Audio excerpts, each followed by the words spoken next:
नमस्कार। डब्ल्यूएचओ ने मोटापे को एक बड़ी महामारी के रूप में निरूपित किया है और ये आशंका जताई है कि 2050 तक दुनिया में 2 अरब से भी ज़्यादा लोग मोटापे की चपेट में होंगे। भारत के लिए खतरा सबसे बड़ा है, लेकिन इस बीच मोटापे को लेकर Indian council of medical research का जो शोध पत्र प्रकाशित हुआ है वो और भी चिंता प्रकट करने वाला है। इस शोध पत्र के अनुसार जो लोग मोटे हैं वो तो मोटे हैं ही, लेकिन 43% पतले लोग भी मोटापे जैसी समस्याओं से ग्रस्त नजर आ रहे हैं। 1 लाख से भी ज़्यादा लोगों पर यह शोध किया गया। शोध के दौरान उनके वजन के साथ साथ 5 और पैरामीटर की जांच की गई।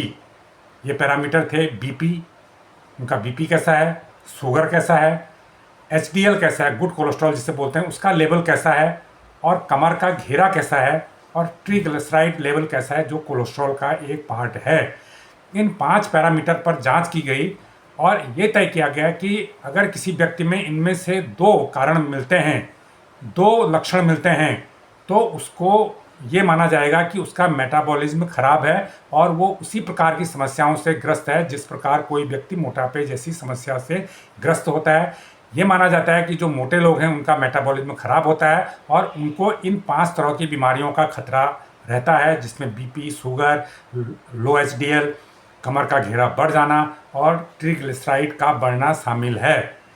तो ये पाया गया कि जो इस शोध की जो फाइंडिंग है वो काफ़ी आश्चर्यजनक है और ये पाया गया कि 43.3% लोगों में उनकी बीएमआई तो ठीक थी। बीएमआई 25 होती है, बॉडी मास इंडेक्स इसे बोलते हैं, जो कद के हिसाब से आपका वजन तय करता है। तो बीएमआई 25 या उससे नीचे होनी चाहिए। तो इन लोगों की बीएमआई 25 या उससे नीचे थी, यानी वजन के हिसाब से वो जरा भी मोटे नहीं थे। लेकिन ये जो 43% लोग थे, 43.3% लोग थे, इनमें कम से कम 2 लक्षण ऐसे पाए गए जो मोटापे जैसे लक्षणों से ग्रस्त हैं। या तो किसी का शुगर बढ़ा हुआ था, या किसी का बीपी बढ़ा हुआ था, या किसी का ट्रिग्लिसराइड बढ़ा हुआ था, या किसी का एचडीएल कम था। तो इस प्रकार ये तय किया गया कि 43% लोग जिनका मेटाबॉलिज्म खराब है लेकिन उनका वजन नॉर्मल है, आम बोलचाल की भाषा में कहें तो 43.3% पतले लोग भी मोटापे जैसे लक्षणों से ग्रस्त हैं। ये सबसे चिंताजनक स्थिति है। गांव और शहर दोनों जगह इस तरह की स्थिति पाई गई है, इस तरह के लक्षण लोगों में पाए गए हैं, जिन 1 लाख लोगों पर, 1.25 लाख लोगों पर सर्वे किया गया था।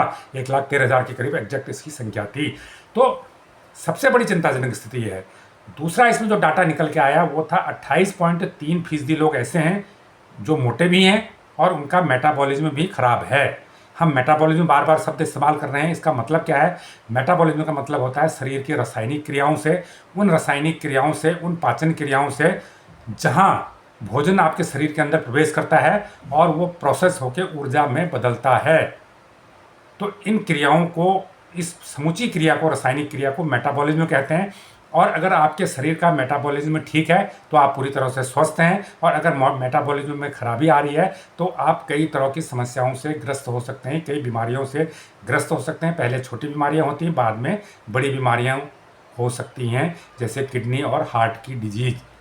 तो 28% लोग ऐसे निकले, 28.3% लोग जिनका वजन भी ज़्यादा था और जिनका मेटाबॉलिज्म भी खराब था, यानी उनको 2 बीमारियों के लक्षण पाए गए। तो इस प्रकार टोटल डाटा देखें तो 71%, 6% लोग ऐसे थे जिनका मेटाबॉलिज्म खराब पाया गया। तो बहुत बड़ा आंकड़ा है, बहुत बड़ा डाटा है। तो ये बहुत चिंताजनक है कि 71% लोग, 71.6%, करीब करीब 72% हो गए।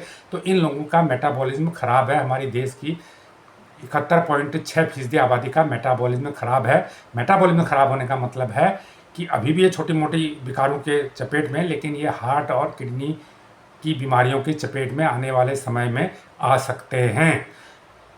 अब अगर हम तीसरे डाटा की बात करें, जो इसमें तीसरा डाटा निकल के आया वो ये निकल के आया कि 26.6% लोग ऐसे थे जिनका मेटाबॉलिज्म एकदम परफेक्ट था और वो वजन के हिसाब से भी मोटे नहीं थे।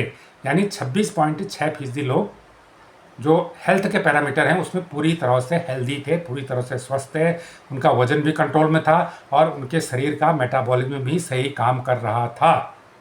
लेकिन ये अच्छी बात है, 6% लोग ऐसे थे, लेकिन ये आंकड़ा बहुत कम है। कम से कम 60-65% लोगों को इस दायरे में आना चाहिए था, तब एक आदर्श स्थिति होती, लेकिन ऐसा नहीं हुआ। एक और चौथा डाटा है इसमें, वो डाटा ये कहता है कि 1.8% लोग, करीब करीब 2% लोग ऐसे हैं जो वजन से मोटे हैं, लेकिन उनका मेटाबॉलिज्म एकदम परफेक्ट काम कर रहा है। यानी 1.8% लोग ऐसे हैं जो वजन से तो मोटे हैं, बीएमआई उनका 25 से ज़्यादा है, लेकिन इसके बाद भी वो पूरी तरह से हेल्दी हैं और उनका मेटाबॉलिज्म कहीं भी खराब नहीं है। तो ये 4 तरह के डाटा आए।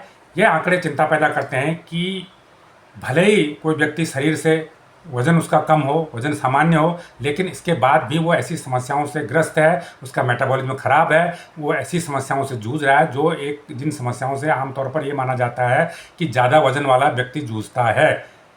तो अब इसका मतलब क्या हुआ स्टडी का? इस स्टडी का मतलब यह है कि जो स्वस्थ रहने का पैरामीटर है वो सिर्फ वज़न को आधार मानकर नहीं चला जाए। कोई व्यक्ति अपना वजन चेक करे और अपना बीएमआई चेक करे, अगर उसकी बीएमआई 25 से नीचे है, वो ये मान के चले कि वो पूरी तरह से ठीक है। इस सोच को अब बदलना होगा।